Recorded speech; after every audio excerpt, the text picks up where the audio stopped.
Taylor Denise Coronado was born on the 23rd of November 1997 in Chicago. When she was in the 4th grade, her family would move to Wisconsin, and she continued her schooling there. From a very young age, around 7 years old, Taylor was a troubled child and would receive psychiatric help for issues surrounding ADHD and depression. It's at this young age that she begins taking Zoloft to treat the depression. This marks the beginning of a long line of mental health treatments and prescriptions that follow Taylor all throughout her life up until this very moment. Not helping her mental state in any way, in 2009, when she was 11 years old, her mother would pass away due to alcoholism and cirrhosis of the liver. This was said to have taken a great toll on the young girl, and her behavioral issues would only worsen. After the passing of her mother, Taylor's father remarries, and his new partner has 3 children of her own, all who are reported to have not gotten along very well with Taylor. She would say that she felt like she lost her mother, and now she was losing her dad because there were other children involved. She says, "I went from living in a nice home with my family to a basement bedroom with this new family." She begins to abuse marijuana at age 12, and by her senior year, she is expelled from school for fighting with another student. In response to this, her father sends Taylor to Texas to continue schooling there whilst living with her maternal grandparents. She lives here for a little over a year until she graduates, and after some time, she comes back to Wisconsin to live with her father. When Taylor is 18 years old, she would meet her husband-to-be, a man named Warren Schabusiness. This man is far from a positive influence in her life, and he introduces her to a range of hard drugs, including heroin and methamphetamine. In 2018, they both change their surnames to Schabusiness, and in 2020, she becomes pregnant. She and Warren marry in February of 2020. The relationship between the two doesn't seem to be going well, and there's reports that he would hit her over the head numerous times, along with exhibiting very controlling behaviors. In January of 2022, she writes on Facebook, quote, "I got hitched to show them my commitment, loyalty, and dedication to them, that I was never going to be how I used to be. Then they turned around and fucked on me. There's no way I'll ever go into another relationship. Hashtag, can't trust no one." Later that month, she also writes, "Double-crossed my loyalty. That's one thing you'll never get back. Let's play." Throughout this time period, both Taylor and Warren get into trouble with the law. Taylor for resisting arrests and threatening a law enforcement officer. She's released on house arrest, but Warren isn't so lucky. He has numerous charges against his name, including armed burglary, theft, operating a motor vehicle whilst intoxicated, disorderly conduct with a domestic abuse modifier, resisting an officer, and dealing meth. The man goes to federal prison and faces many years behind bars, though he does claim in a post on Facebook that he was framed, and he'll be out in January of 2024. In early 2022, Taylor's life is falling apart. Her son has been sent to live with her grandparents. Her younger brother, whom she was very attached to, dies in a motorcycle accident, and her drug abuse worsens, resulting in the loss of her employment. It's around this time period that she had begun to strike up an old friendship with a 24-year-old man named Shad Thyrion. Shad and Taylor both went to the same school, and even dated for a few years back then. After school, although their relationship wouldn't continue, they somewhat stayed in contact. By early 2022, the two were hanging out again quite frequently. It's unclear whether Taylor introduced Shad to substances such as meth and injecting prescription drugs, or if he were already on that path, but this is something that they would frequently do together. At times, during these hangouts, the two would have sex, and both seemed to be very fond of one another. Shad Thyrion is described as a pretty decent guy, loved by many and had a lot of friends. A man who worked with his father and grandfather in their family business. In early 2022, Shad's parents were separated and he was living with his father, but would often visit his mother. Her name is Tara, and at her house, he would shower, eat food, and hang out down in the basement to play video games. The basement area was set up as a kind of bedroom for him if he ever wanted to stay over. His younger sister also lived at this house, upstairs, and the two were very close, Shad often coming over to hang out with her. On the day of February 21st, 2022, Shad visits his mother. In addition to his sister who lives there, his mother's boyfriend, Stephen Hendricks, is also a resident at the location.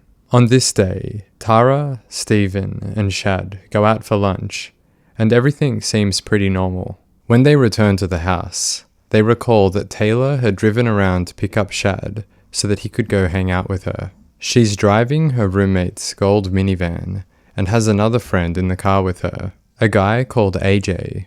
AJ would frequently spend time with Taylor, Shad, and others in their circle of friends, and I'll let him describe what the dynamic of that friend circle was like. Whenever I see Shad, more times over, especially when he's like chilling, I see Taylor or a couple other friends in that circle in there.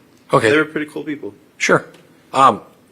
Did you sometimes go over to Shad Thyrion's mother's house, Tara Pakinich on Stony Brook Lane?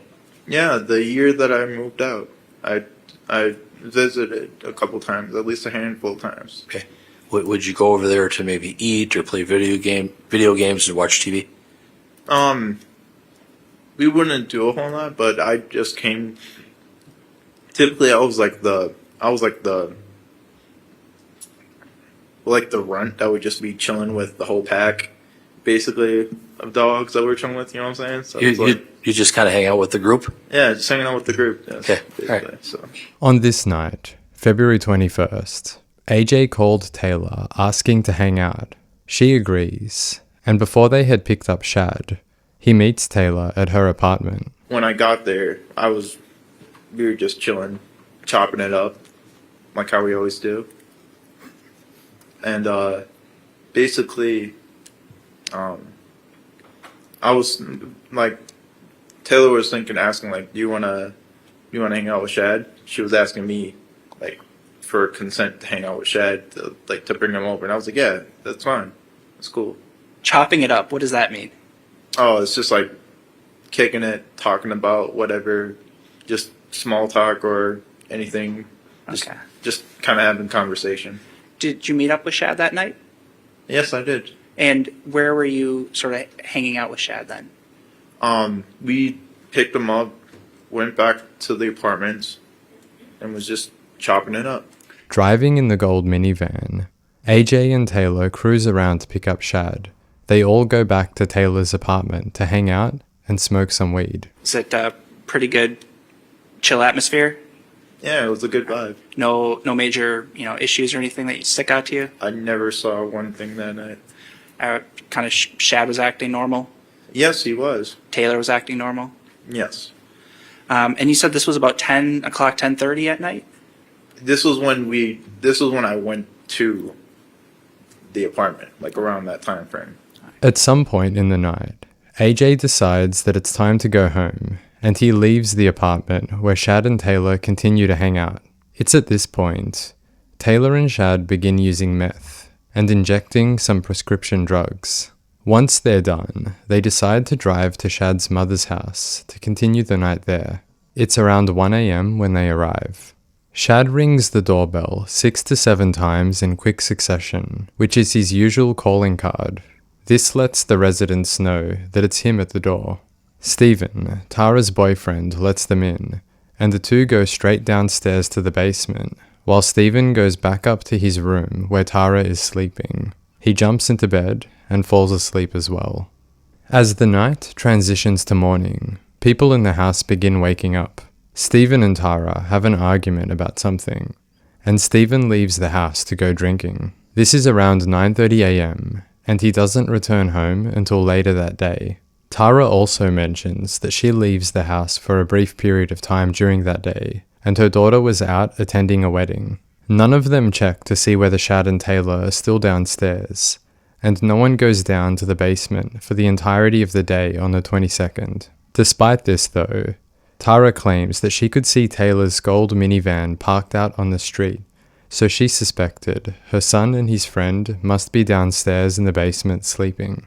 It's now the early hours of February 23rd. Everyone is asleep in their respective beds once again, and around 3 a.m., Tara wakes to a sound, a storm door slamming shut, and the ignition of a vehicle.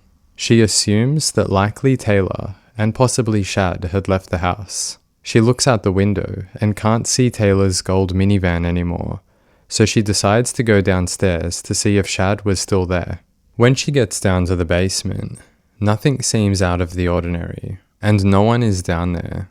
But the light was left on. She's about to turn it off when she notices something out of place. A bucket sitting next to the stairs. The bucket is covered with a towel and she removes it. Peering inside, she sees something highly distressing and immediately runs upstairs to wake up her partner. Tara had woken me up and said she thinks she found Shad, her son's, that's how she put it. I found my son's head in a bucket. So I'm dumbfounded. Didn't believe her. Thought she was having a mental issue or something. I went to the basement and observed a bucket that she said, but I don't know, my mind blocked it out. About all I seen was like hair, like an animal, or I didn't know what the heck. County Public Safety, how may I help you? Yes, I'd like an officer at 829 Stony Brook. Girlfriend just woken me up that swears that she found her severed head of her son in the basement. Okay, tell me what's happening there again. I have no clue what's happening. My girl swears that she's found her severed head of her son in the basement. Did you go down there? In a bucket. I went down, I can't tell what the bucket. Okay, did she just wake up and say that? Yeah. Whose head is it? She's claiming it's her son. How old's her son? 24, 25? Has he been missing, or? No, yeah, he was here yesterday with some chick, and then all of a sudden nobody's here. You said you went down there, correct? Yeah, and I lifted the toe, but I can't see very well, and I can't tell what the hell it is. So there's something in the bucket. There's something in the goddamn bucket there. Okay. Do you think she's hallucinating, or do you think that? I don't think so. I went down and there's something in the damn bucket. I can't, I don't know, man. She's a little freaked out and kind of freaking me out. All right, can I talk to her? Yes, you can. Hello? Hi, Tara. So can you tell me what's going on? Are you positive my son's head is in a bucket, a young bucket in my basement? What makes you think that? Because I looked in the bucket, What did you see?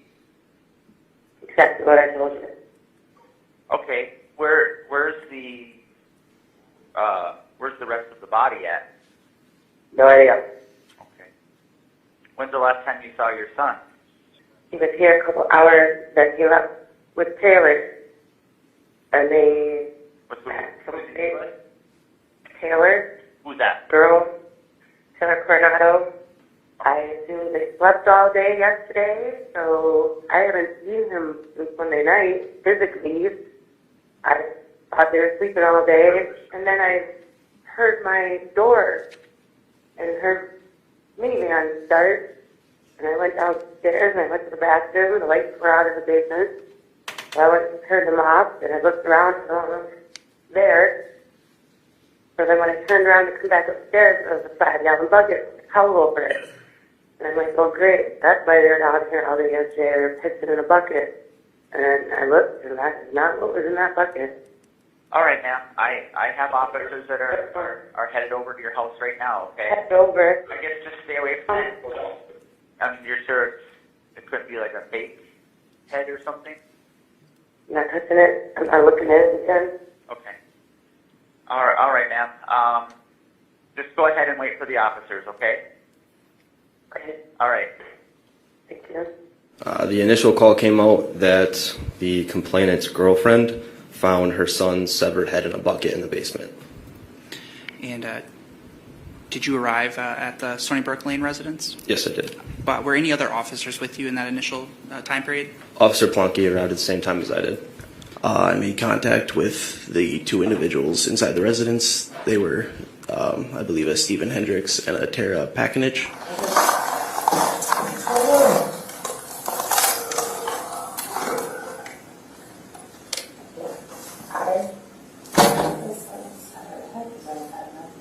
Did you both see this? I opened the towel, I picked up the towel and dropped it because I don't know what the fuck it is, man. I have bad vision, and she's like, is that what I think it is? I'm like, I don't fucking know what the fuck it is. Do you want to stay with those two? I just want to see it.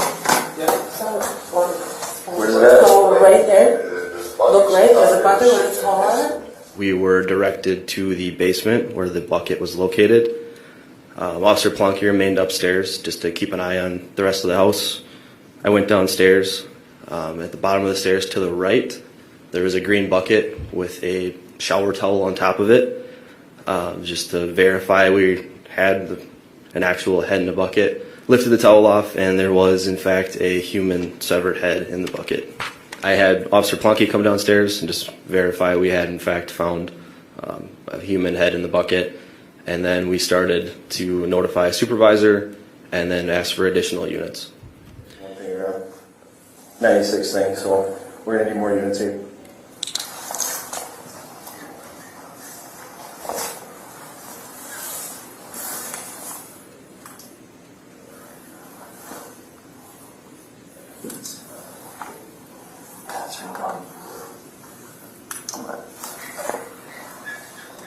After you observed the bucket, it appeared that you walked around the basement area of the residence. Is that right? Yes, it did. At that point, did you see any other parts of a human body? No other parts of a human body, no. Okay. Did you notice any areas of potential blood? Yes. And where was that? Beyond the stack of mattresses, there appeared to be blood on the floor and then small chunks of human flesh. In other areas of that basement, did you locate any obvious signs of blood? There was a dried blood stain on the mattresses, and that was all that I remember seeing. If we could get more units here sooner rather than later, that'd be appreciated.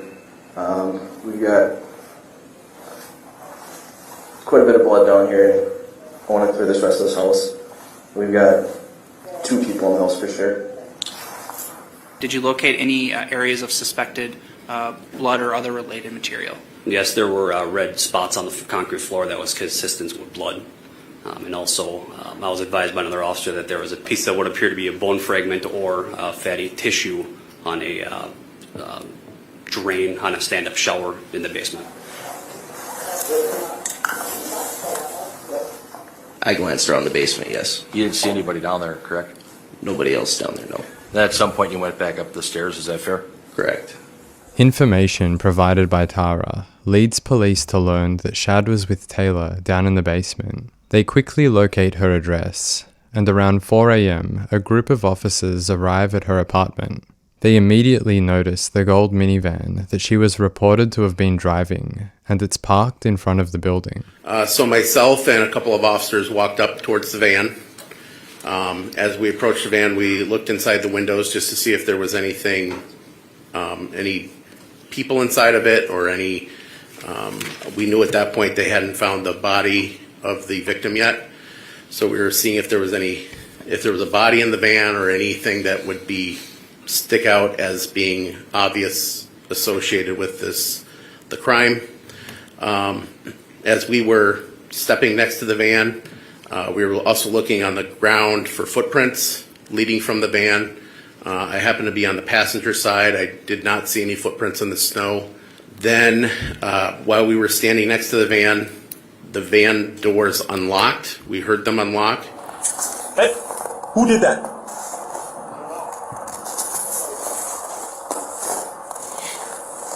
Hi, Taylor. How's it going? Officer Russell with the Green Bay Police Department. A couple of seconds later, Taylor Schabusiness walked out the front door. She walked out of the main door of the apartment complex. I recognized her immediately because I already looked up her picture. I told her to keep her hands out of her pockets. and another officer put handcuffs on her and placed her under arrest. She had a warrant at that time. We observed Mr. Business. I made contact with her. I subsequently placed her in handcuffs and noticed what appeared to be dried blood on her sweatshirt, the front and the back. I also saw what appeared to be smeared blood on both her hands. Taylor is brought in for questioning, and after being read her Miranda rights, she agrees to talk with law enforcement.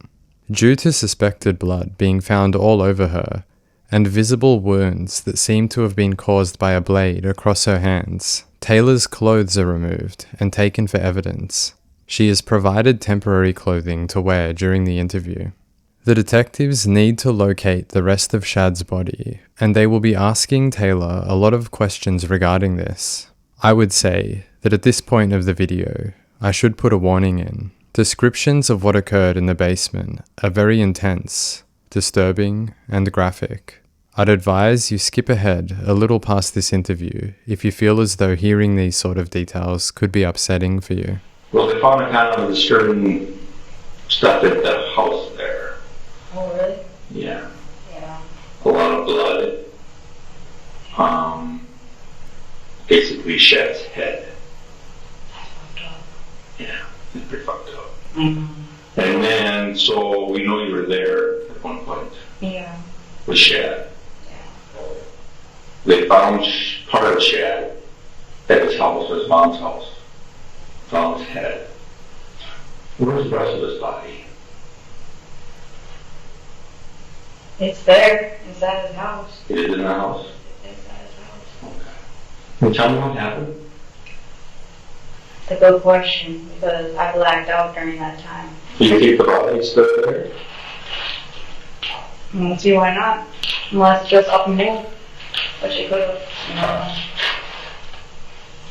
Where did you find the I was right there by the bed. By the bed, you think? Yeah, I was cuddling it by the bed. You were what? I was cuddling it by the bed. You were cuddling the body with it by the bed? Oh, okay. Was it just you and Shad found in the basement? Yeah. It doesn't take long at all for Taylor to disclose the details of what happened to her friend, and without much pressure at all from the detectives, she would go on to talk about how Shad passed away. Well, there's this chain thing, right?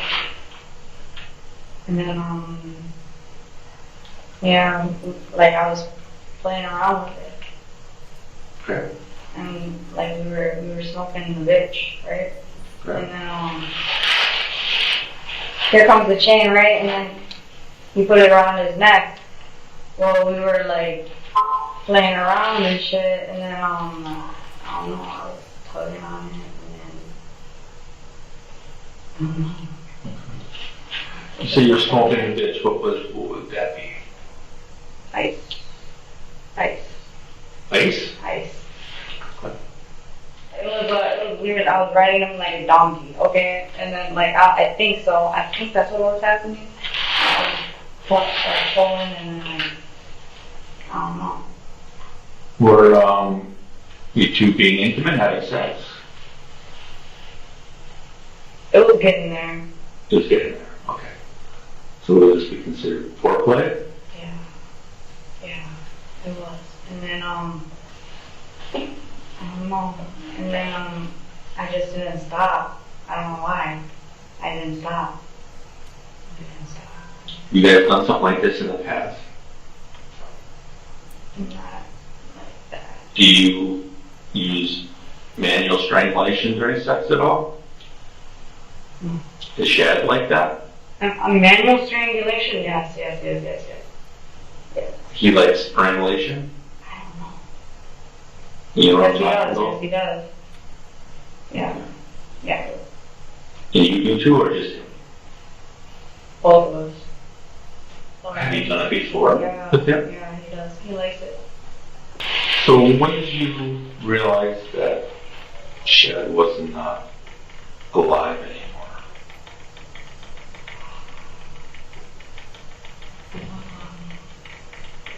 You know, his face turned purple. He was coughing up blood and he was pissing. He's pissing himself. This case was all purple. I still didn't stop him. I don't know what's going on. I don't know what's flooding in. So the blood was coming out of his I got mouth. one feeling his heartbeat. Hearing his heartbeat. He started choking, and then when you were choking him, what did he do? What were you guys doing, I guess, is to try to explain it as best as you can. He was coughing up the blood right, and I was just waiting for him to die, and then like I was looking at his purple face. Well, did he expect to have sex with you? Because I felt like it was fucked up. I'm like, damn, I'm already this far, so then I just like, yeah. I understand, but why would he put the chain around his neck? Because he's like, he came up, yeah. So was he expecting to have sex with you then? He came sex. He gave sex. I would assume so. But you said that he just started choking.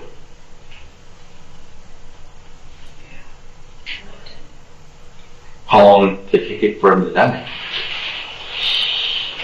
Like, 3 to 5 minutes, maybe.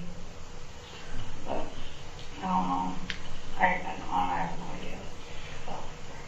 But before you chain went around his neck, were you and Chad like kissing or any foreplay or anything? No, we were chilling. We're home. You just chilling. So all of a sudden the chain went around his neck? Yeah. How come? I'm just trying to get it. He likes it. Alright. I was gonna walk him like a dog. And he wanted that? I have no idea. What I was gonna do it anyway. Okay. The chain goes around his neck and you started choking him. Then you just realized that he was gonna die or what? I'm just like, shit. I think I went a little too far because like I was blacking out while I was doing it, right? And then like, fuck. And then like, I look at him, I'm like, shit, he's already purple. I'm like, fuck. I'm like, I don't know if he's fucking. Is he good? Is he good? But then like when I woke up, like, you know, during the blackout moment, I'm like, shit. Like he was coughing up blood. I'm like, I don't know. I just kept on going. Like, sad. Sorry. Did you realize that by continuing that may kill him? Like, yeah, because I felt bad because I'm like, damn, he's gonna be losing after this. I'm like, might as well just kill it. So you realize that by continuing that you may actually kill him. He was, I swear to God, he was telling me, he's just like, just do it. So I'm like, oh, and I did it. Have you used what we call props in the past? Yes. What? Well, like dildo? That or rope or chain or underwear or anything? Yeah. That I shoved a dildo in his ass and mouth. In the past or just recently? When he was there, when he was on the bed. Yeah. Did you figure he was dead then? Yeah. And what did you do? Played with him a little bit. Don't you try to call his mom or dad or anybody else in the house? You try to call an ambulance? I didn't want him to die, actually. But he did. He's my buddy, but like it happened. It happened so fast. So then after you realized he was no longer, he was dead, his face was purple, he said his blood was going out of his mouth, what'd you do? Clean him up a little bit. Yeah, you said play with him, what do you need? Play with his big. Okay. Yeah, like I put him up over the bed, and then sucked with it. Okay. And then I had a dildo. Okay. I played with him too. What'd you do with the dildo? And I just cuddled him and hugged him. What did you do with the dildo? I put it in his mouth, put it in his ass. Okay. Put it back. Put it back. You said that you played with his penis? Yeah. After he was dead? Oh yeah. Was it erect? It was half. It was half. Yeah. All of them. And you also said that you enjoyed it, right? And I enjoyed it.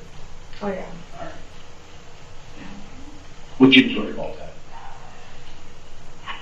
I'm just. Was it kind of thrilling, a rush, exciting? What was the feeling that you got out of it? That's all it is. Like, this is the thing that I have, like, I've always had, you know, like, you ever love something so much that you kill it? Like, it happens to me, that's the feeling that I have. I love something so much that I kill it. Like, oh, I love it so much, and then I kill it. That's what happens to me. So, Alright, so he dies, he's dead. And then you just kept playing with his body? Okay.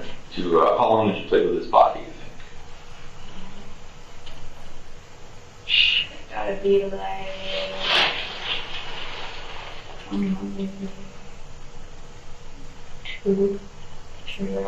2-3 hours. Did you see before that you performed a roll on him? Yeah. Okay, and that was after he was dead? Yeah. And then he got happy. He was like half hard while I was still suffering while he was dead. Yeah. Okay. Actually, I was severing his head while I was doing that too. Yeah.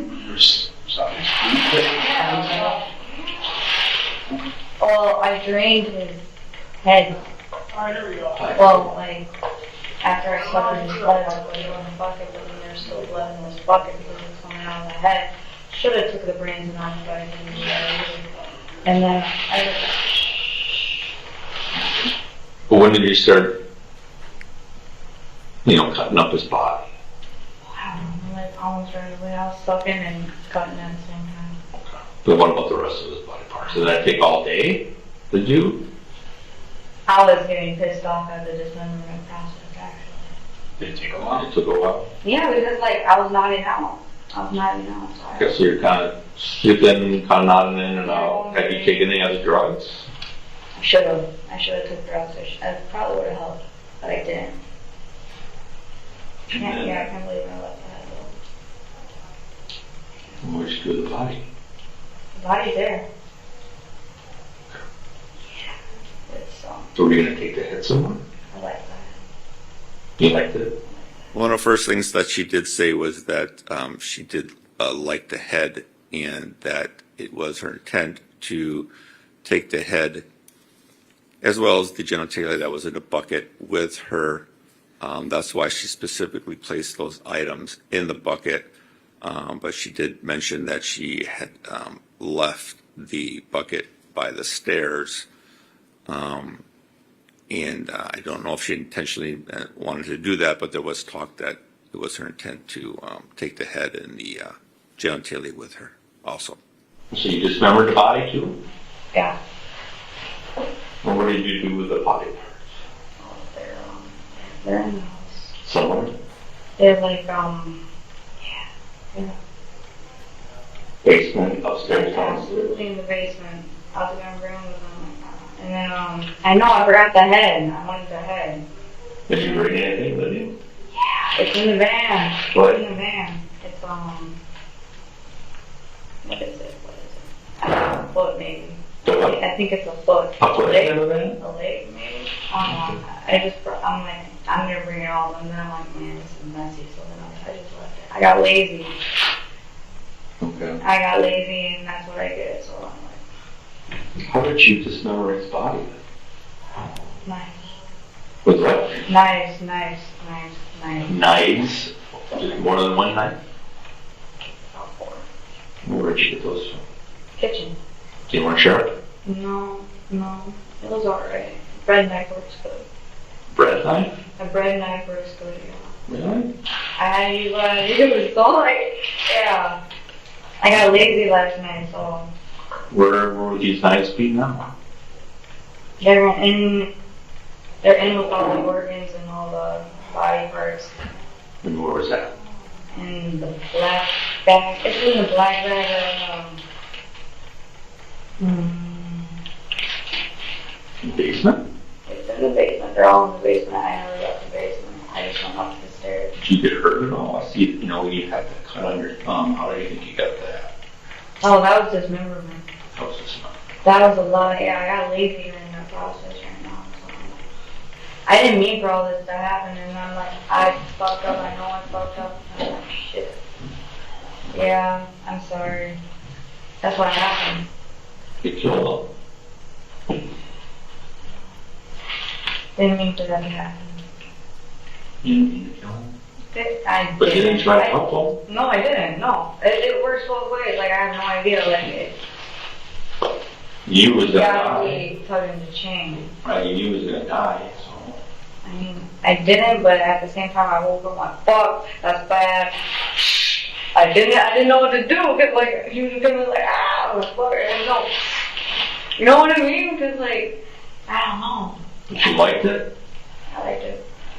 I'm like, fuck, like, it was, but I didn't know what to do, cause like, I liked it though. A few hours after this interview ends, detectives ask to speak to Taylor once more. Again, she agrees to talk, and much of the same as what you heard in the first interview is discussed. But here, more details are provided. She describes how she removed many of Shad's organs and placed them in different plastic bags, scattered throughout the other bags that she used to contain his body parts. She even tells the detectives they're going to have fun finding all of the organs, his heart, lungs, liver and intestines in particular. A few days after this interview ends, on February 28th, she's brought back for another one, which again results in the same sort of presentation. She vividly describes exactly what was done and how it was done, even going into detail about how she placed Shad on the bed with his head hanging over the edge, the bucket underneath him to catch his head, and also the blood as she sorted off. She used a plastic tote to collect excess blood, and she would make trips to the shower to empty it down the drain. Information obtained during the first interview leads law enforcement to search the basement more thoroughly, and they follow her descriptions of where everything should be. Located down there are 4 separate bags containing knives and body parts. There's drug paraphernalia on the counter, and a dildo stored in a small box hidden somewhere near one of the walls. Furthermore, more body parts that were stored in a crockpot box are located within the gold minivan she was driving. All of these items, including the dog collar which was used to choke Shad, are tested. Body parts are confirmed to belong to him. Bloody rags, blood on the floor, the mattress, knives and the drain are all confirmed to be his DNA. On the dildo, there is bodily fluid present, and it's confirmed to be Taylor's, along with unknown male saliva. The forensic experts say that due to the complexity of the mixtures on this item, it is impossible to confirm or deny whether Shad's DNA is present. One of my first observations, I guess, would have been that they really, as you walk into the basement, there really wasn't a significant amount of blood that we could see as you walked in. We would have later noted, once we moved some things off the bed, that there was some what appeared to be blood staining on the mattress, and perhaps some small little pieces of tissue that were suspected to be human tissue in the carpeted area, but there was a shower in a laundry room nearby, and there seemed to be, again, some small pieces of what could have been human tissue. I would definitely say that I would have thought there would have been more blood on the scene. In the tote bin, we found a substantial amount of blood at the bottom of the tote bin. We also found a torso of a human male. What did you know was missing from the body? So as we were going, we were trying to make sure that at least the remains that we were finding were consistent with one person. And by the time we were done processing the human remains in the basement, we seemed to be missing a significant portion of the lower limbs. We were informed that there were potential human remains in a van that had been towed by the Green Bay Police Department to their evidence storage unit. And did you locate anything of significance or any human remains within the vehicle? Yes, we ultimately did find a crock-pot box that had human remains in the box. Do you recall specifically what you recovered in the crock-pot? We would have recovered the full set of we would have recovered parts of both lower limbs. The medical examiner would describe his findings regarding many of the injuries that Shad sustained post-mortem, but what is notable to him is that there's strong evidence pointing to one series of injuries around his neck that were inflicted whilst he was alive. This resulted in his death, and it was caused by strangulation. We're not talking about simply injuries to the superficial structures, for example, the skin. I have injuries to the very thick muscles on the sides of the neck. I have injuries to the soft tissues beneath this. I have injuries to all the soft tissues surrounding the neck, and I also have hemorrhage on the soft tissue on the anterior aspect of the cervical spine. This is hemorrhage deep through multiple layers of the neck, consistent with a great deal of force being applied and a great deal of injury.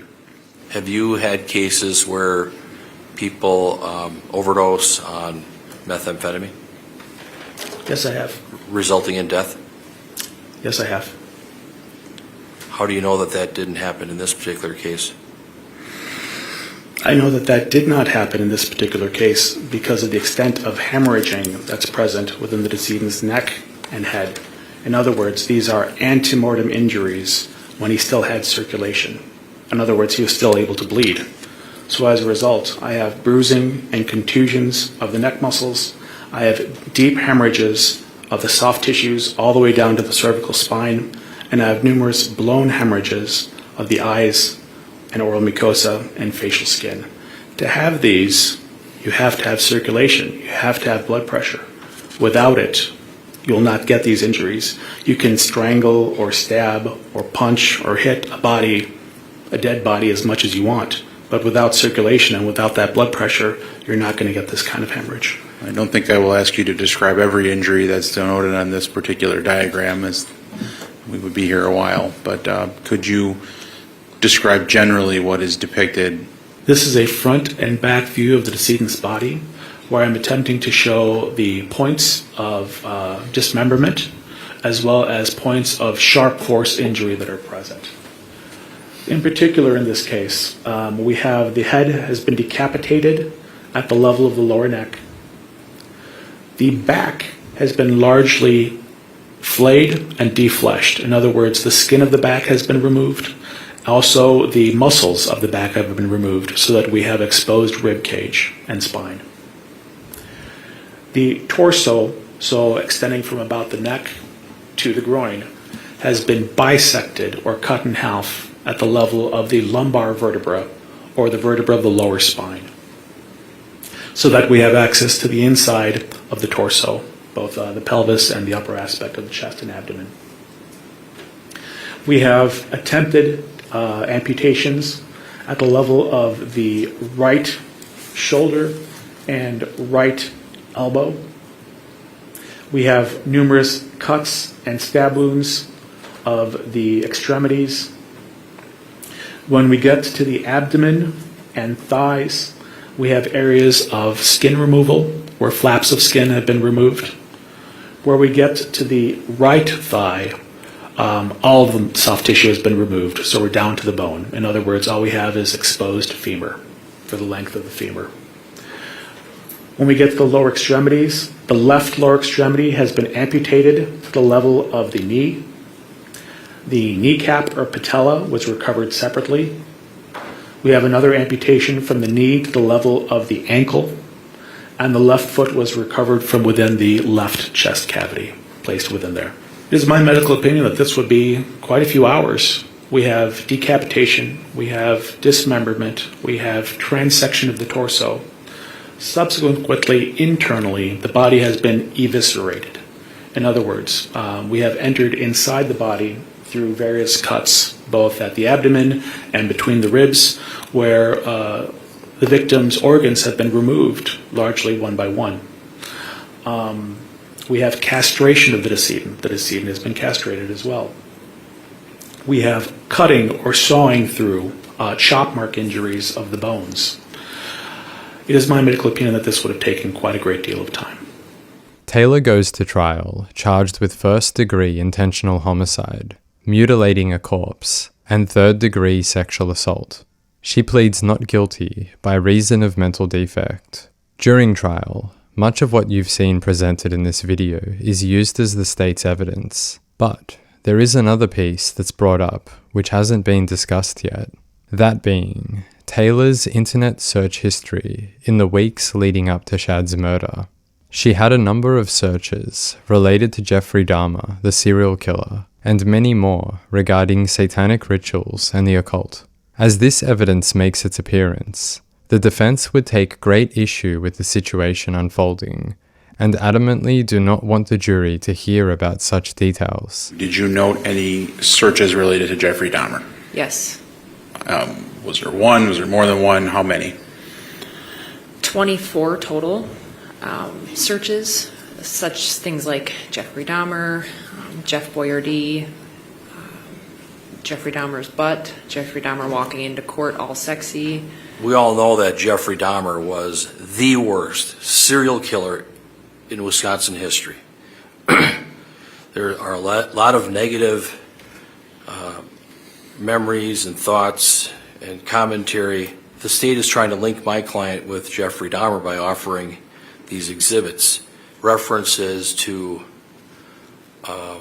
satanic Bible, flaming pentagram, Satan, Jeff Boyardee,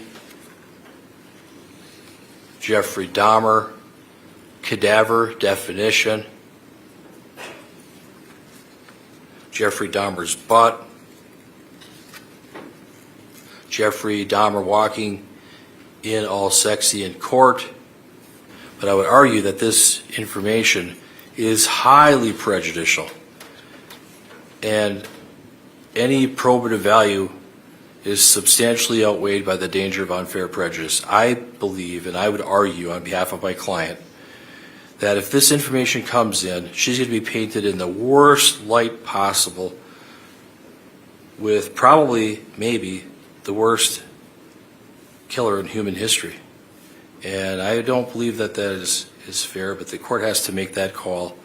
If the jury sees this, I have a concern that they're going to immediately think that my client is in that category, just like him. People do searches on the internet all the time. People do dumb things. They search for weird things. They search for odd things. But I don't see how this is even relevant to what we're talking about in this particular case.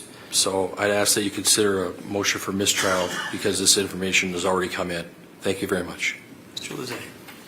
Your Honor, I think the information is relevant. The state has to prove beyond a reasonable doubt that Ms. Schabusiness intended to engage in this conduct, that she intended to kill Shad Thyrion, that she intended to dismember his body. Her interest in Jeffrey Dahmer is relevant to this case. She, I assume, is going to argue either that she didn't intend to do this, or certainly is going to argue in the second phase of the trial that she had some sort of mental illness that caused her to do this. The state's position clearly is that no, she did this because she wanted to do this. This is something that interests her. And her interest in Jeffrey Dahmer and the things that he did and the awful things that Attorney Freilich talked about, her interest in him is relevant to that point. It suggests that she had an interest in these things. It is not something that was done solely because of the methamphetamine, or that was done as an accident, or was some sort of reckless behavior, or that was the result of a mental illness. It's the state's position that she did so because she was interested in that, and for that reason, these things are highly relevant. Well, here's what I'm gonna rule. First of all, I do think that searches. First of all, it's been referenced by counsel that obviously Jeffrey Dahmer is a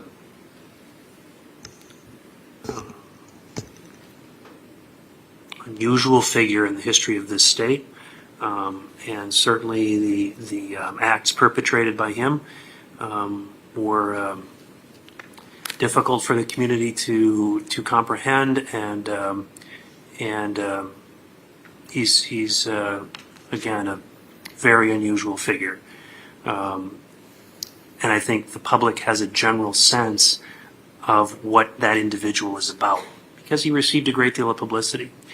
I'm looking here and I see, from looking at these reports, there was a great deal of interest demonstrated in that. And I think that's relevant. I do. So I'm satisfied that regarding the references to him, that that's appropriate testimony. I'm not as satisfied as to some of these other items. I see 2 searches for Satanic Bible references. Looks like 3 for Satan. Looks like 2 perhaps for pentagram, and I'm not necessarily satisfied that those particular searches relate to anything particular in this case other than to make someone look bad. And that's not what this case is to be about. The point is, I don't want any further references made to how many searches there that occurred for those type, the pentagram, Satanic Bible, anything of that nature, Satan. There's no more need to go into that. There was a brief reference made to it. I'm satisfied that that isn't the ground for a mistrial in this case, but I'm not going to let further inquiry be made regarding that. So, Mr. Freilich, your motion is denied, but it's duly noted. Okay, thank you very much. Very good. Then with that, we are concluded for the evening. This was a rather short trial, 3 days in total for evidence and witness testimony. Much of this is forensic evidence, and a lot of details about the scene, how different articles were uncovered, and the process law enforcement undertakes to analyze each and every item collected. The defense's side of the argument, on the other hand, in my opinion, is pretty thin. There's extensive cross-examinations, but no hard press on whether any part of the investigation was incompetent, or whether their client was even involved or not. I believe that their side of the argument can be adequately summed up using their closing statements. I believe this case is a puzzling, unclear, confusing, and bizarre set of facts. It is unknown what really happened between February 22nd of 2022 and February 23rd of 2022. But what I submit to you, ladies and gentlemen, is that there really are no eyewitnesses as to what really happened down in the basement.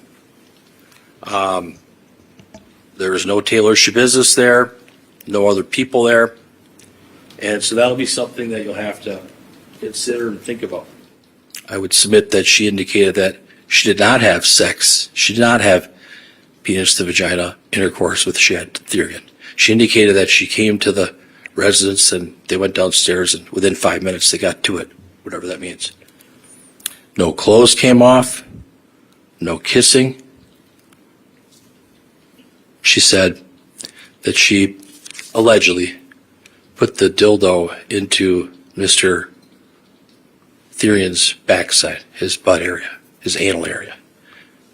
There's no DNA. The swab from the dildo, item J1, it says the possible contribution of DNA from Shad Thyrion is inconclusive due to the complexity of the mixture. I would argue that his DNA is not on the dildo.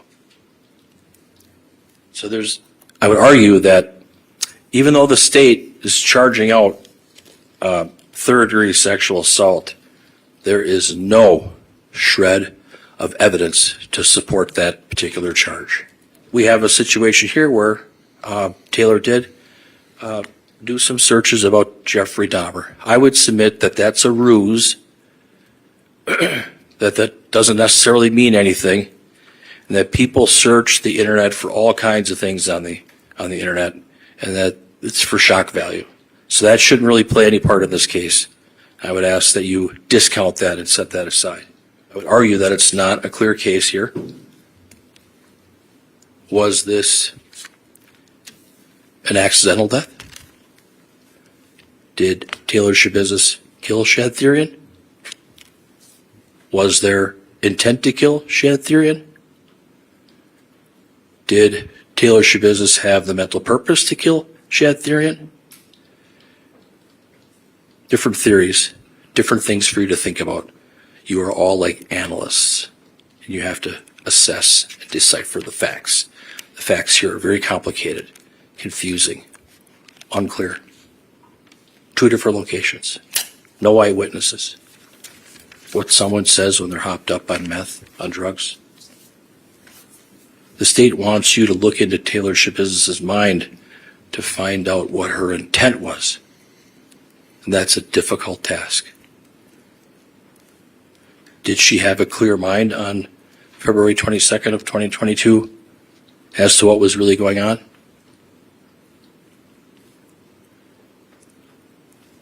Accidents can happen. When accidents happen, people can make other choices in a panic. Something for you to think about. I would argue that based on all of the evidence and the testimony in this case, that you find my client not guilty of all the charges. Thank you very much for your time. This case is puzzling. This case is bizarre. This case is in absolutely no way unclear. It is crystal clear what happened to Shad Thyrion. And we know that. We know that because the defendant told you. She told you what she did to Shad Thyrion. Is it bizarre? Is it unnatural? Is it strange? Yes, absolutely. People do bizarre, unnatural, strange things. They engage in criminal conduct.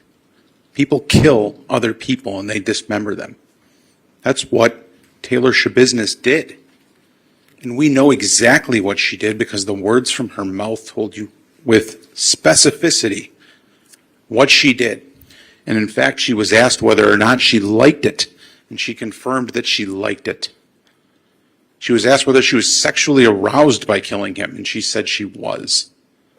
Her mental purpose was clear. As to the mutilating the corpse, again, there's no doubt that she intentionally did that. She described the detail. She described her frustration as she's mutilating this corpse, and she described her purpose in doing so. How else am I going to get the body out of the house? How else am I going to get away with this if I don't cut this body up? And she didn't just cut it up and leave it there. She cut it up, she packaged it, she cleaned up after herself. Her purpose in dismembering Shad was clear. She wanted to attempt to get away with this crime. A crime that she intentionally committed. A crime that was not accidental, that was not a surprise to her. That she didn't wake up from this nightmare and then call the police and call Shad's mom. No, she made the second deliberate choice. After deliberately choosing to kill him, she deliberately chooses to dismember him and attempt to cover up her crimes. And likewise, the sexual assault is equally clear. There's no doubt that she had sexual intercourse, and for counsel to say that we can't merely accept the word of the defendant, you're asked routinely in sexual assault cases, juries are asked routinely to take the word of a crime victim with no physical evidence. We don't have to take the word of the crime victim. We have the word of the defendant who confesses to this crime and tells you exactly what she did, again with specificity, and tells you, you know what, I did this and I did it with that dildo. And here's where you can find the dildo. It's in the wall, it's in the box, I put it away. And what happened? They found it in the box, put away exactly where she described that it would be. The only hypothesis, the only choice that you have before you here today is to find Taylor Schabusiness guilty of each and every count for which she is charged. All of those elements have been proven beyond a reasonable doubt, and I ask that you return a verdict of guilty. Thank you. After 30 short minutes of deliberation, the jury side with the state and finds Taylor guilty on all charges. This then moves the trial to a second phase, which is set to figure out whether Taylor could be found not guilty due to mental defect or insanity, an NGI plea. It's here that her life is explored further. Her childhood is analysed, the difficulties she faced losing her mother, seeing counsellors from the age of 7, and to assist with their argument, the defence would present her father to testify, a man who is serving prison time for second-degree sexual assault against a child. Can you describe a little bit how the death of Taylor's mother took a toll on her or impacted her? Can you give me a little bit of commentary on that?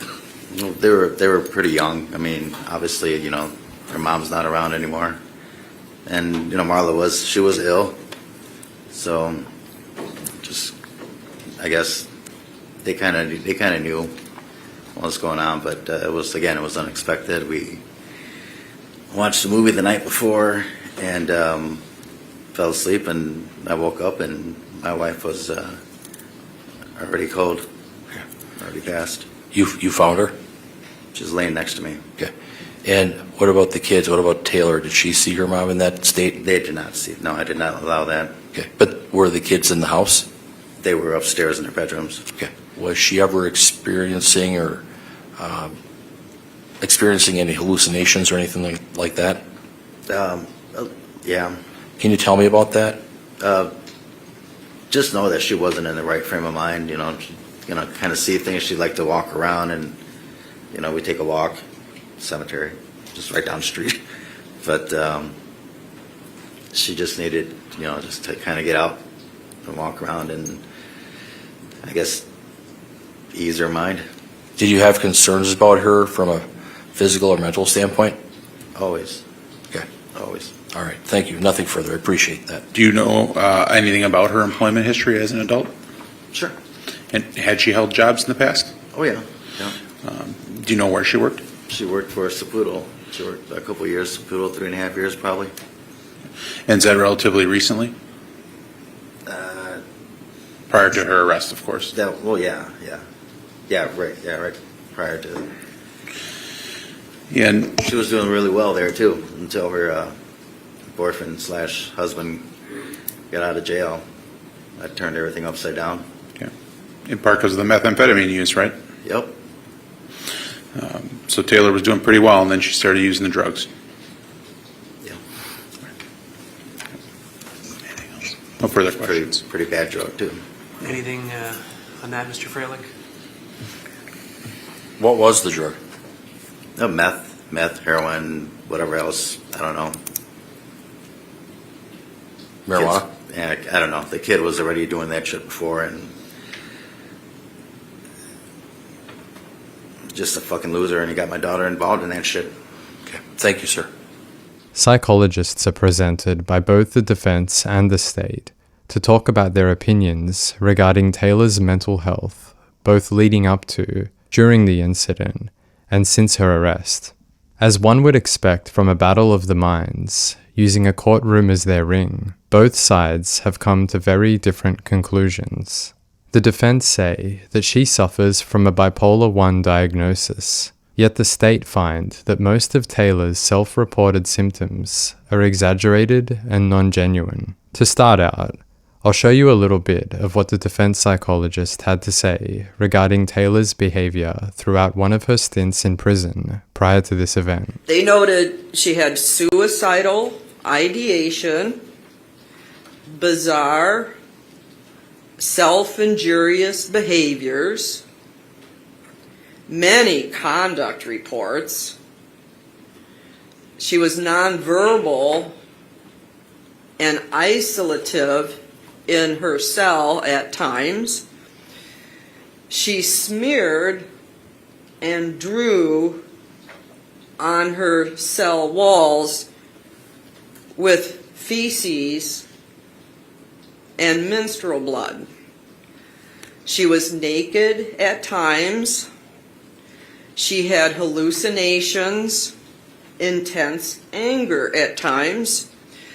Tell me about the first interview that you did with her.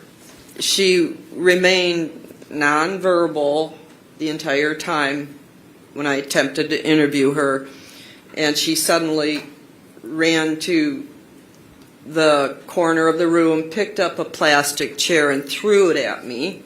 Did you have concerns from the incident on February 7th where the chair was thrown at you? Oh, yeah, definitely. Okay. First time in 32 years a chair's anybody I've interviewed ever did that. Okay. So on June 19th of 2023, you had another interview with her? Yes. And so tell me a little bit about that interview on June 19th of 2023.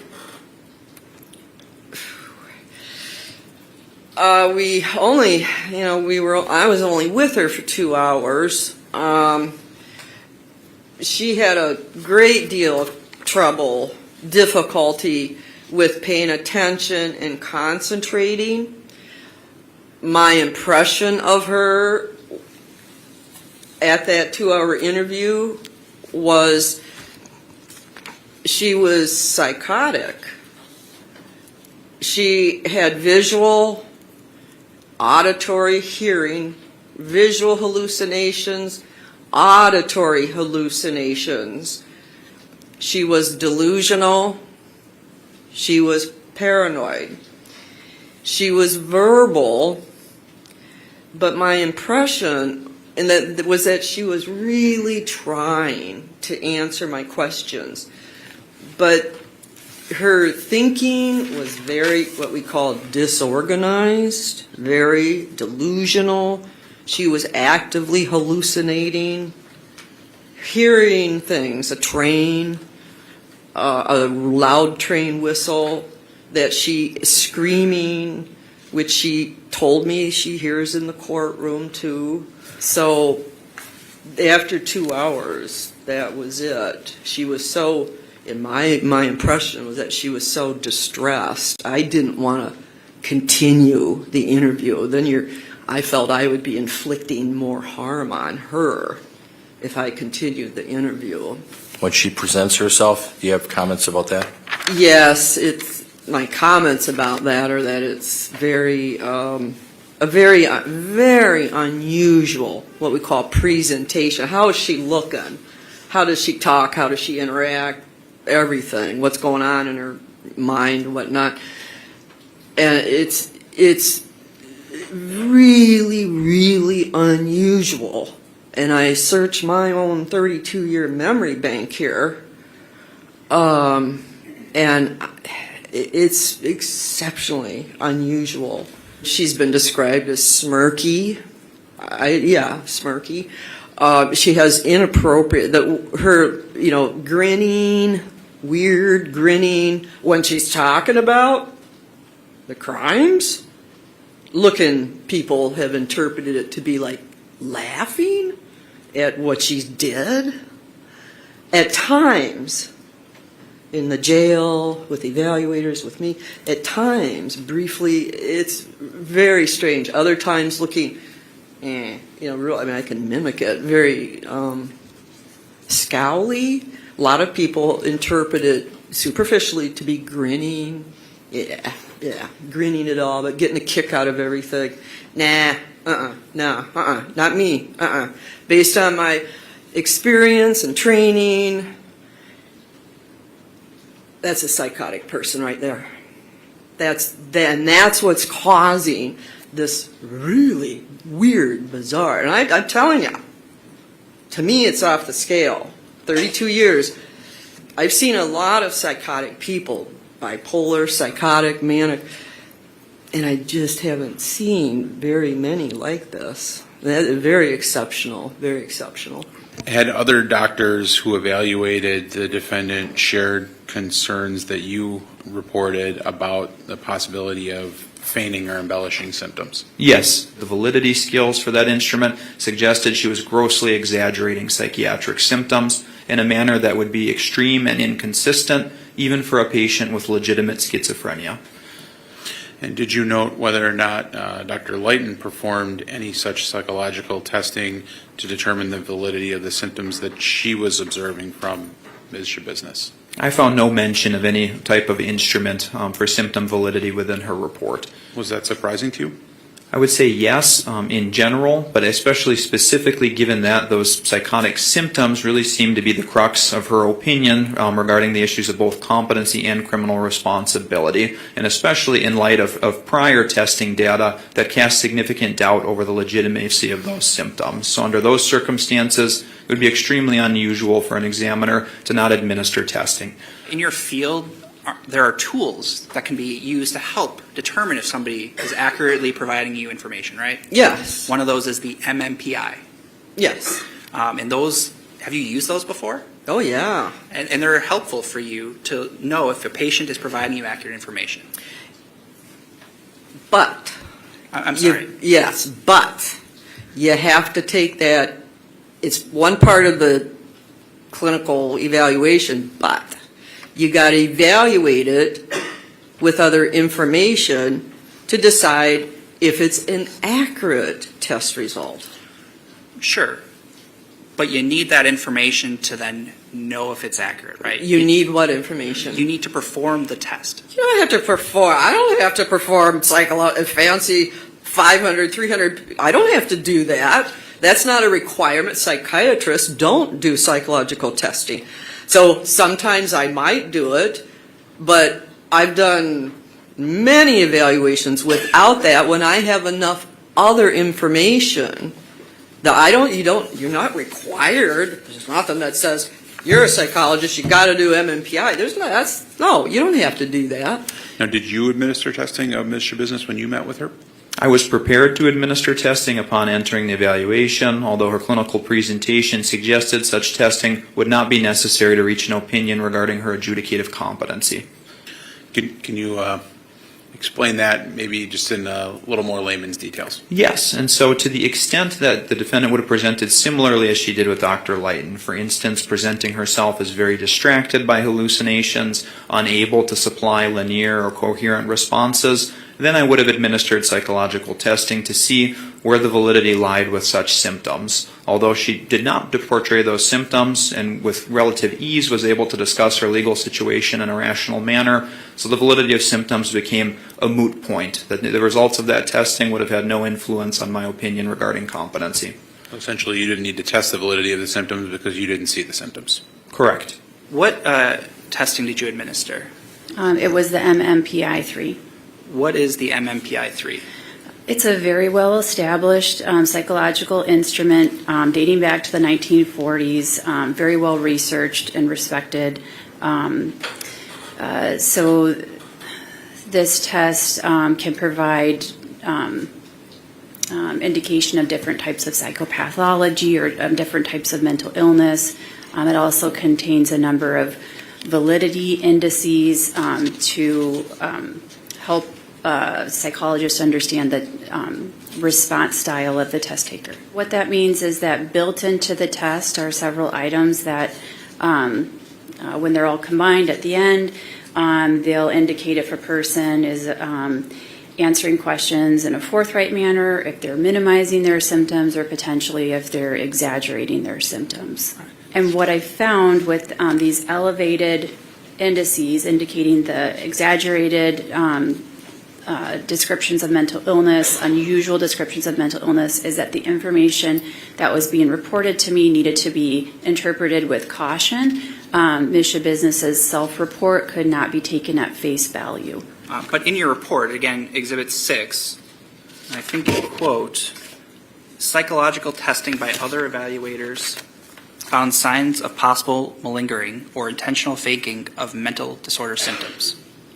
Is that a fair summary of what you wrote in your report? Yes. All right. And at the end of your report, it says, quote, testing can reveal attempts to fake a mental disorder. Right. Yes. And so what attempts did you make to use some of those tests to determine if Ms. Schabusiness was faking? Yeah, good question. I looked at the other psychologists' test results, plus another evaluator done concerning her baby, Child Protective Services. I think he did testing too. So I look at those results. Yes, they showed exactly what you're saying, but then I take that in the context of the rest of the evaluation and my experience and training. So, Doctor, you did not conduct any of those tests with Ms. Schabusiness on June 19th? Yes. Or is that no? Which way do I answer that one? I did not conduct any of those tests, right, on whenever I... Even though those tests can be helpful to determine if a patient is providing you accurate information? Yes. And you didn't utilize any of those tests in this case? No. Asked and answered objection. What is the diagnostic criteria for bipolar 1? Ugh. When a person has, by definition, they have to have had at least one what's called a manic episode, which is extremely elevated mood, and it can be with psychosis, thought disorder, or not, but they have to have at least one prior or current manic episode. By two things. It's either you go from depression, really bad depression with bipolar 1, super duper suicidal type, real depression, and then they have to have in their history at least one of these real super duper elevated moods. And it's bizarre when you see it. It's pretty bizarre. And did you consider, I guess, the applicability or the appropriateness of a bipolar 1 disorder? I did.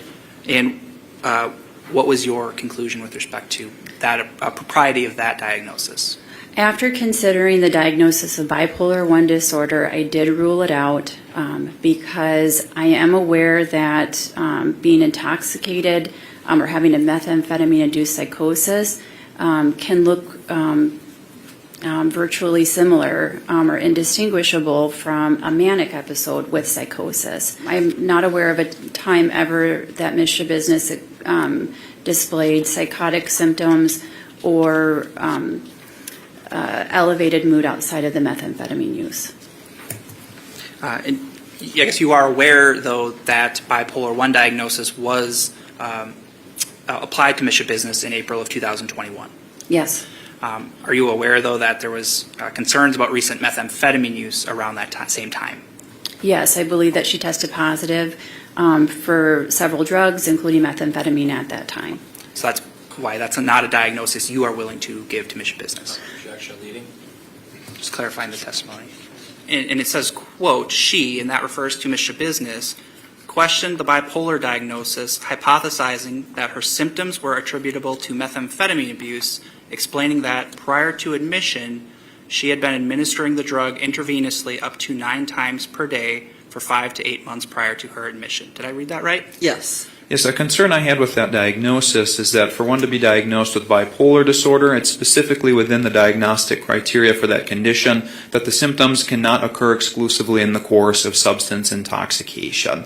And I noted that there's multiple collateral sources suggesting that she was abusing methamphetamine very extensively leading up to that treatment episode. So I was unable to really see how the treatment providers could have parsed out to what extent any psychiatric instability derived from the methamphetamine use versus an actual underlying mental illness. Did she indicate whether she had ingested methamphetamine leading up to the homicide? Yes, she told me that she took 52 hits of methamphetamine. And so according to the Wisconsin jury instructions, mental disturbance brought on by voluntary substance intoxication is not considered to be a qualifying mental disease or defect. And so to the extent that an examiner cannot rule out the sequelae of that voluntary intoxication as being the primary contributing factor to behavior, then the reason would dictate that an NGI plea cannot be supported. My opinion is that she qualifies for the not guilty by reason of mental disease or defect. My opinions are that she was not responsible because of a mental disease. She wasn't responsible for the criminal conduct. She couldn't conform.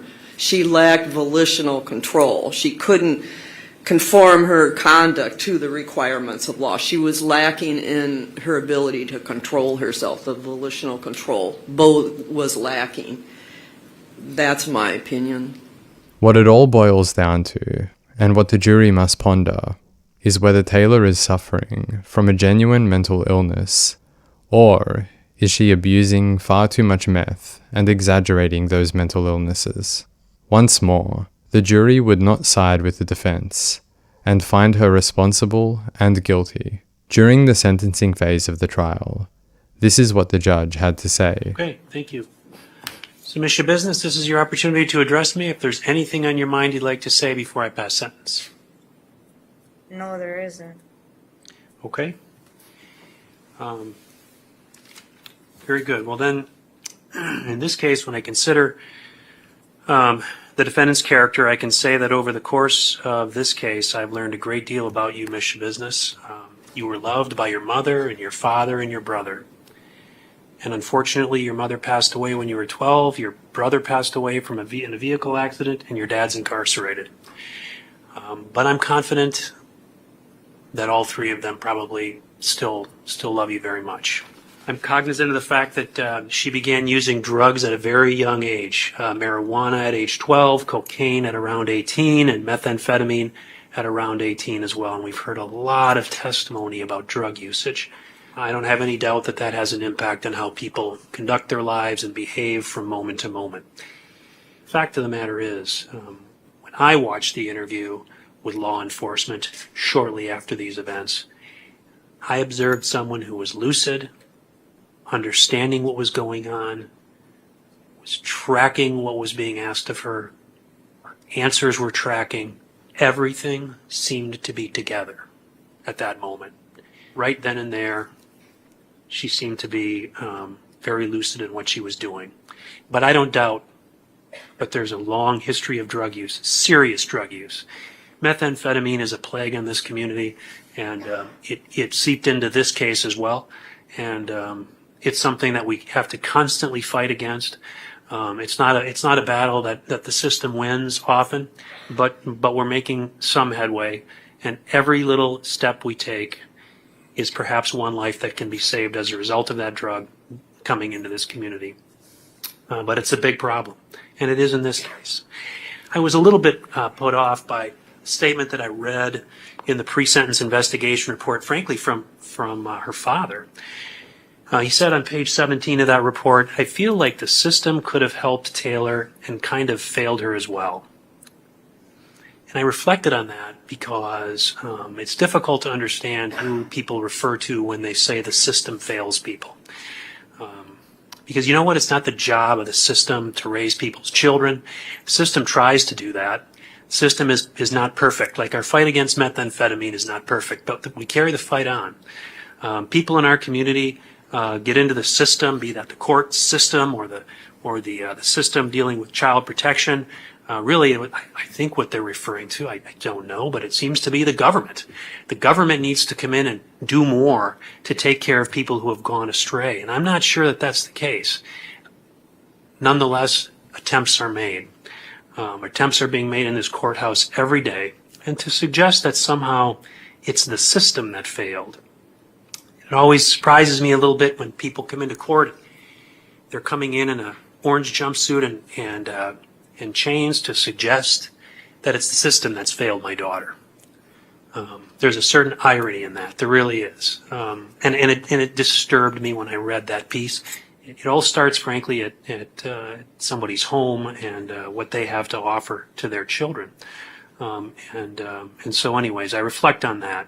In this case, you seem to run out of superlatives when describing what happened in this case. You really do.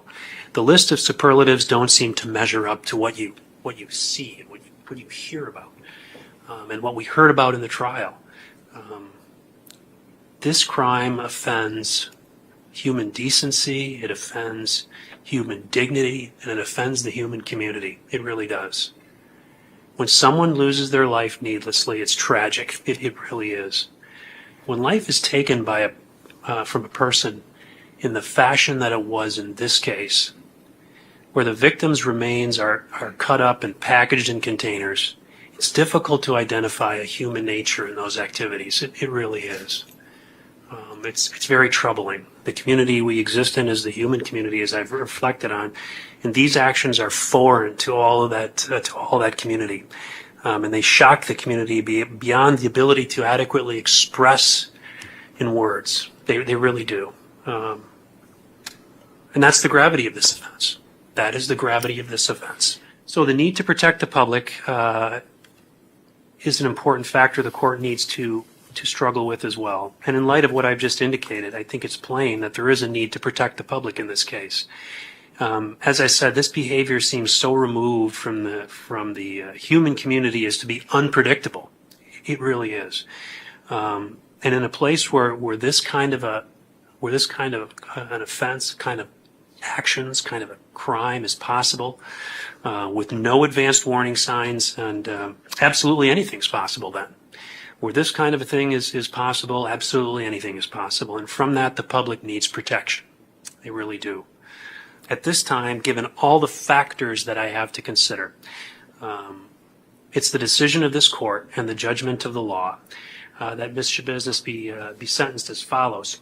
Count 1, that's the first-degree intentional homicide as a repeater. It's a Class A felony.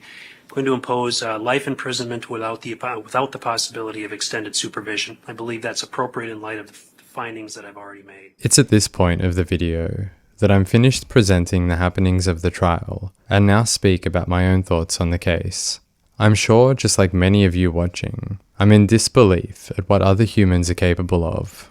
Not only the sheer brutality of what was done to this man's body following his death, but the fact that it was done in a basement of a house that didn't have any doorway leading down into it. All the while, the perpetrator holding the knowledge that at any given time, there are 3 other residents of the house that could have easily walked downstairs to see the horror unfolding.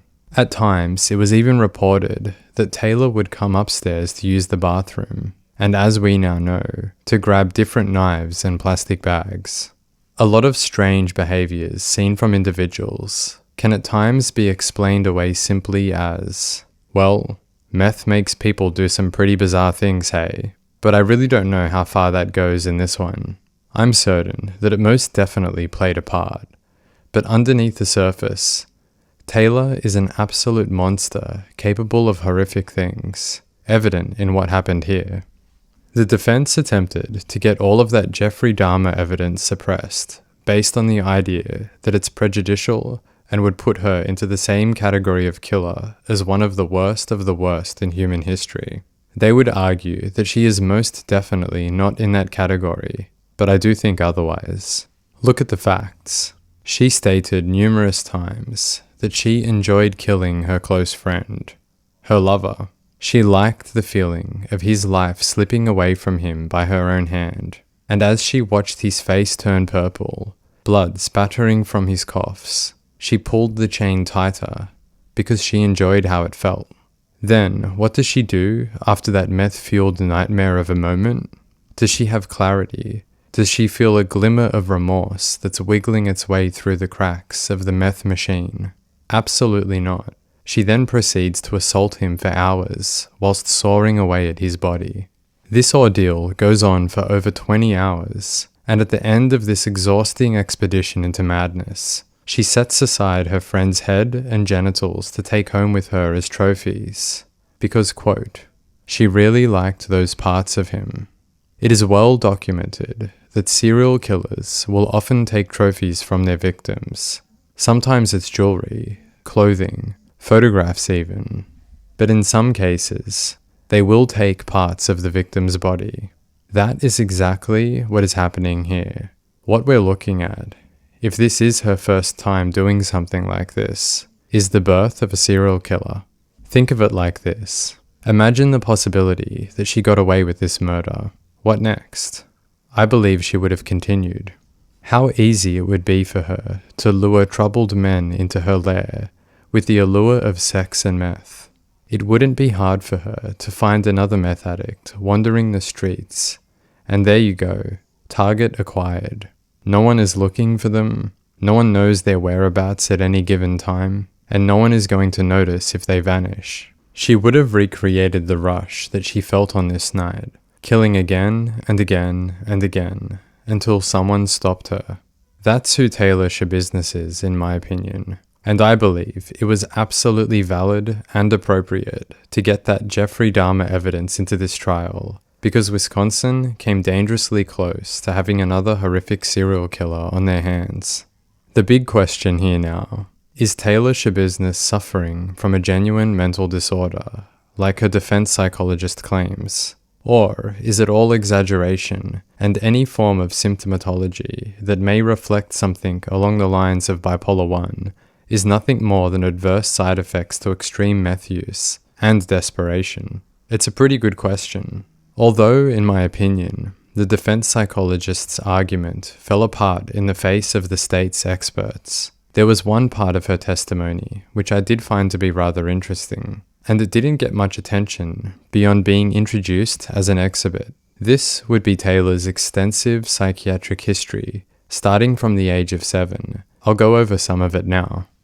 Age 7, she is sent for psychiatric care, where it is believed she is suffering from severe depression along with ADHD-like symptoms. Zoloft is prescribed for the depression, and she takes this all the way up to age 14. At 14 years old, she goes to a psychiatric center for adolescents to treat thought disturbance, hallucinations, delusions, and suicidal depression. Here they give her a tentative diagnosis of bipolar and severe depression with psychosis. The Zoloft is discontinued because they believe it's not reacting well with her, so a different antipsychotic medication is prescribed, Seroquel. After being in the center for 3 days, she is discharged with a diagnosis of a mood disorder. 2 years later, she returns to the same clinic, and they report daily marijuana use, and they take note of her prior history of depression, hallucinations, and so forth. She's prescribed a different antipsychotic medication, Abilify. In 2020, there are jail records which note multiple visits to the emergency room for varying degrees of psychosis, paranoia, delusions, and hallucinations. March of 2021, the Abilify prescription is changed from oral ingestion to injection.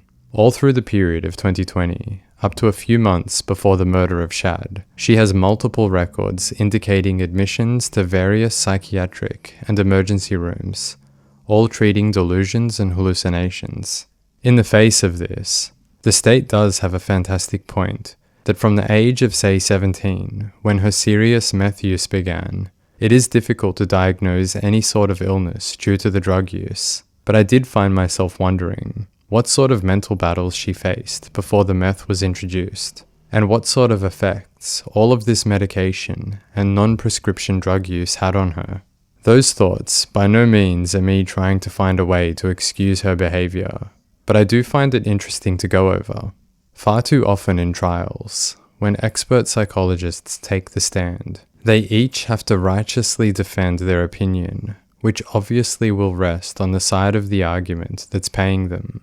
Although their testimonies are fascinating to me, I can't help but to wonder if the truth lands somewhere in the middle. It would be incredibly eye-opening to hear an expert take the stand one of these days, and to go over everything, lay it all out, and provide a non-biased opinion on just how this young girl presented at the age of 7, how the medications could have affected her, how the meth use could have affected her. If that were to happen, I think we may get a clearer idea of how someone's mind could cultivate horrendous thoughts that see them gravitating towards such a heinous crime.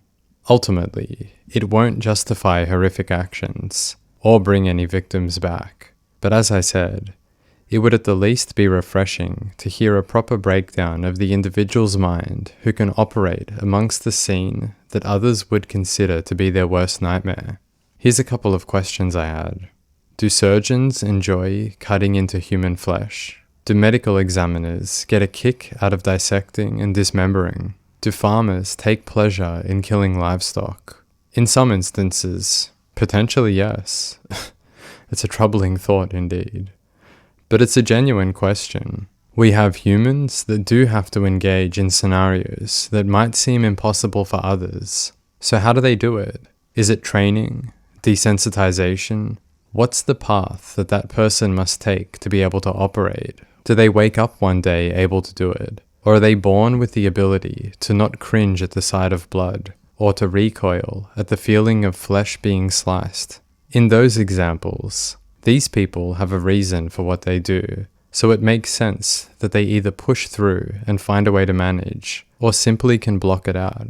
But in the case of a killer, in Taylor's case, how does one cultivate this ability to seamlessly chop up their close friend without even raising an eyebrow? Is it a deep need for power and control that's fueled by struggle, pain, and mental turmoil? Mix that with the wrong person, who's born desensitized to the nauseating feeling of bones cracking and skin tearing. Sprinkle in some substance abuse, and a morbid curiosity towards what drives serial killers. So is that how Taylor the monster was created? Or is it exclusively the meth? She had to be messed up to begin with, right? In my experience with friends who have walked the meth path, at worst, I've seen them stay up for days on end, mowing the same patch of lawn with a push mower, or they talk frantically, have crazy ideas that never make sense. Often they attempt to swindle me out of a few dollars whenever I bump into them. There was this one time during one of my stays in hospital. I remember an officer was stationed at the door to the room next to me. The reason was the patient in there, was high on meth, and they insisted that they needed to get out into the hallway butt naked to put on a display of masturbation. So this is what I'm used to seeing when it comes to meth abuse. I'm not trying to diminish the horrible effects that this drug can have on a human being's mind, but if it had the same murderous, violent effect on every individual, with the meth epidemic that seems to have caught so many countries in its grip, surely we'd be seeing bodies and gore all over the place, right? So I say it again. Taylor had to have been messed up to start. How is she capable of this? I'd really love to hear an expert's opinion on all of that, hey? I'll move along from those thoughts, because all I have is endless questions and no answers. So let's look at this possibility that she exaggerates her symptoms. On screen now is a series of clips that stood out to me of how she was acting during the trial. She smiles, smirks, laughs, makes hand gestures, she frowns and more. To an even stranger degree, in one of the pre-trial hearings, it was centered around whether she was competent to stand for the trial. See for yourself what happens.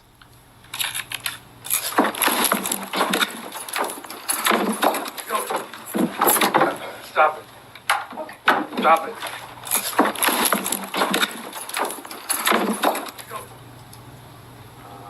The week of May 15 for the trial.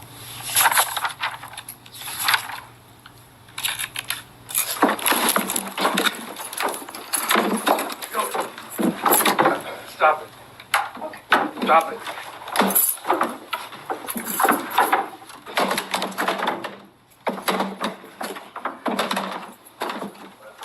Rachel, call. My personal opinion is that it's an act. Maybe some of it isn't, but most of it. She is aware that her only way out of this is by convincing everyone that she's crazy. And what better way to do that than to have a chuckle during your trial, or to attack your own lawyer for seemingly no reason at all, hey? I'm gonna move my thoughts away from Taylor now, and take a look at her father for a brief moment. If you recall, the judge really took offense to her father stating that the system failed his daughter. I wondered why this statement bothered him so much, and I think I found out the reason. The man is his own brand of monster. Not only was this individual behind bars for sex crimes against a child victim in 2017, but it would seem that he was possibly out on bail shortly before the trial.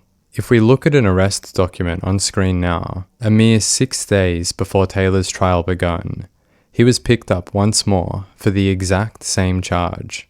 This is not a good man, and I don't think the judge was prepared to take any flack from a criminal who harms children, hey?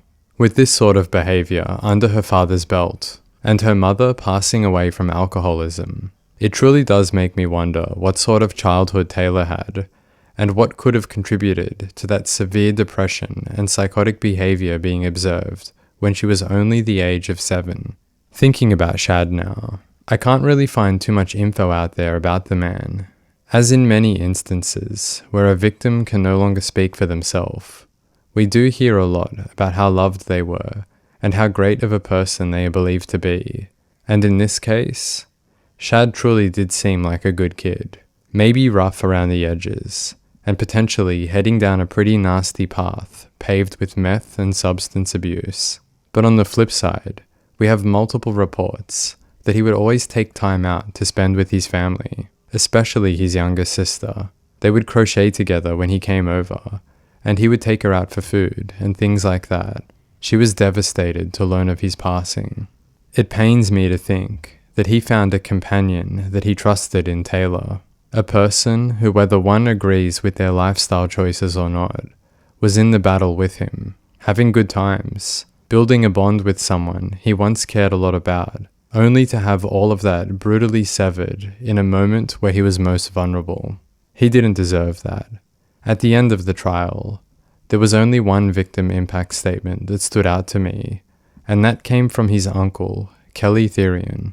But before I play it, I was somewhat touched by the words of the state's attorney regarding the loss of Shad. I also, it was heartening as I've been the prosecutor for many months on this case and in reading the PSI, getting to know more about Shad, and I want to comment on that because unfortunately the case we've heard, really everything we've heard about him has been in the context of what Taylor did to him. And it's really unfortunate that that's the memory that some people will have about him. And again, that's a result of the defendant's acts to, in some respects, really tinge the memory that some may have of him. And I don't want that to be the case. But we heard the good. We heard how he was a good and a quiet kid, how he would always hug his dad on the way out of before he left the house, how he would read and knit and crochet with his younger sister. And that's the person the defendant took out of this world. You know, for all the talk about how young the defendant is, Shad was 24 when he passed. So all the things we hear the defendant wants to experience in life, she still has that opportunity in a confined setting. And simply put, Shad does not. Basically, just wanted to say that there's no excuse for what she had done. I don't care if it's drugs or upbringing. You know, we all go through hard times growing up. At least the majority of us have. You have the opportunity to change that. You have the opportunity to, you know, see that you have a problem. There's, you know, I've been in recovery a little over 3 years. In AA, I drank for 41 years. I realized I had a problem. So there's just, basically to me, you took the easy way out. It's you did the most cowardly, weakest things that you could do possible. You know, you meet a person in school, you say he's your friend, you become friends, become girlfriend, boyfriend, lovers, gain his trust. An innocent person that's very kind, would do anything for you. And I believe you used that and you had this plan and took your opportunity when you did. There's no excuse, you know, I don't see it no other way. To take advantage of someone's kindness like that, that's like the most irritating thing for me. You know, you get to know somebody, they trust you, and you do that. You say, and then you say that you're a friend, you're his friend, you said that in the statements. It's like, man. But you know, I walked into a program and it's free. You know, you can go get help and it's free. All over the place there's help. And it doesn't cost a dime, you know. It's either, and the first thing they tell you in there, you know, you want to continue doing what you're doing. It's going to be jail, institution, or death. And you chose that path, and you chose the wrong path. They sit here talking about being rehabilitated. Is Shad's mother going to ever rehabilitate from this? No, but you can go to an institution, you can go to prison and try to be rehabilitated, but I don't see no reason why you'd have parole after the doctor had just mentioned once you have so much damage, it's irreversible. You know, so why would... Don't make no sense to me even to have the option of parole to come back and to gain someone's trust like that again. You know, because that is like the lowest thing a person can do. You know what I mean? I just don't understand that. And the biggest thing is, you know, it, like I said, you know, the help is free and it's there. You chose not to take, you know, I'm sure you knew you had a problem, you know. You can't blame it on childhood. You know, there's help out there. And if you take the path to go get the help, you wouldn't be in this situation right now. None of us would be in this situation. But to take the cowardly path that you did and to make other people suffer because you were suffering is pretty shitty. So that name Taylor Schabusiness fits you well. And I'm not a praying man, but after Judge Walsh's sentences today, I will pray that you meet the same fate as your idealistic Jeffrey Dahmer. So have a good life, Schabusiness.